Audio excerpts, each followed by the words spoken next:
దొంగ కేసులతో చంద్రబాబును జైల్లో పెట్టారని నారా లోకేష్ అన్నారు. రాజమండ్రి జైలులో చంద్రబాబుతో కుటుంబ సభ్యులు ములాఖత్ అయ్యారు. ఈ సందర్భంగా వైసీపీ సర్కార్పై లోకేష్ ఫైర్ అయ్యారు. తమ కుటుంబం మొత్తాన్ని ఇవాళ వైసీపీ సర్కార్ రోడ్డుపైకి తీసుకొచ్చిందన్నారు. దొంగ కేసులతోనే చంద్రబాబును జైల్లో పెట్టారని అన్నారు.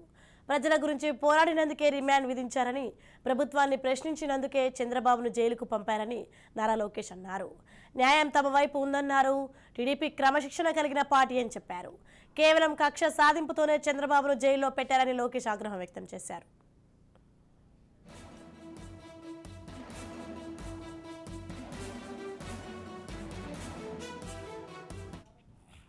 6 నెలలుగా ఈ ప్రభుత్వం చేస్తున్న తప్పులన్నీ బయటికి తీసుకొచ్చినందుకు, ప్రజల తరపున నిరంతరం పోరాడినందుకు దొంగ కేసు బనాయించి ఈ రోజుతో 28 రోజులు చంద్రబాబు నాయుడు గారిని జ్యుడిషియల్ రిమాండ్లో పెడతాం జరుగుతుంది. ఆయన్ని అరెస్ట్ చేసే ముందల 3,000 కోట్ల రూపాయలు స్కిల్ డెవలప్మెంట్ కుంభకోణం అన్నారు. దాని తర్వాత అది కేవలం 370 కోట్ల రూపాయలని మాట మార్చారు.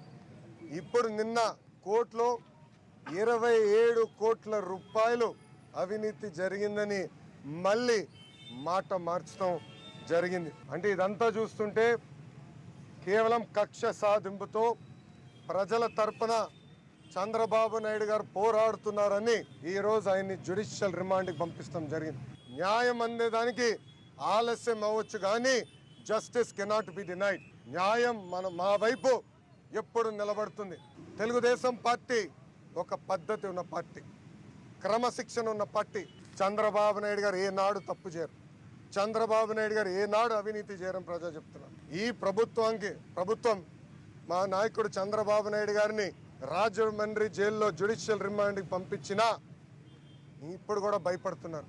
ఎందుకు తెలుగుదేశం పార్టీ అన్నా, మా నాయకులన్నా, ఆ పసుపు జెండా అన్నా మీకు భయం అని సభాముఖంగా అడుగుతున్నా. చంద్రబాబు నాయుడు గారు అరెస్ట్ చేసిన తర్వాత నా పైన కూడా అనేక ఆరోపణలు చేశారు. వీళ్ళు ఏమైనా ఆధారాలు ఉంటే 41A నోటీస్ ఇచ్చి పిలుస్తాం, దయచేసి ఇన్వెస్టిగేషన్తో కోఆపరేట్ చేయమని చెప్పింది ఈ ప్రభుత్వం. ప్రజలందరూ కూడా ఆలోచించాల. ములాఖాత్ అయిన తర్వాత మమ్మల్ని ఏం చేయమంటారు సార్ అని అడిగితే, నీ పోరాటం ఆపద్దు కానీ శాంతియుతంగా పోరాడండి అని ఈరోజు కూడా ఆయన చెప్పారు. రేపు సాయంత్రం 7 ఇంట్లో ఉన్న లైట్లను ఆఫ్ చేసి ఇంటి ముందరికి వచ్చి కొవ్వొత్తు కానివ్వండి, కాగడాలు కానివ్వండి, లేదంటే సెల్ ఫోన్లో ఉన్న ఫ్లాష్ ఆన్ చేసి చంద్రబాబు నాయుడు గారికి సంఘీభావం తెలపాలని కూడా మేము కార్యక్రమానికి పిలిపించాం. ఇంకో వారం పోతే 0 ఒక్క రూపాయి కూడా అవినీతి జరగలేదని చెప్తారు.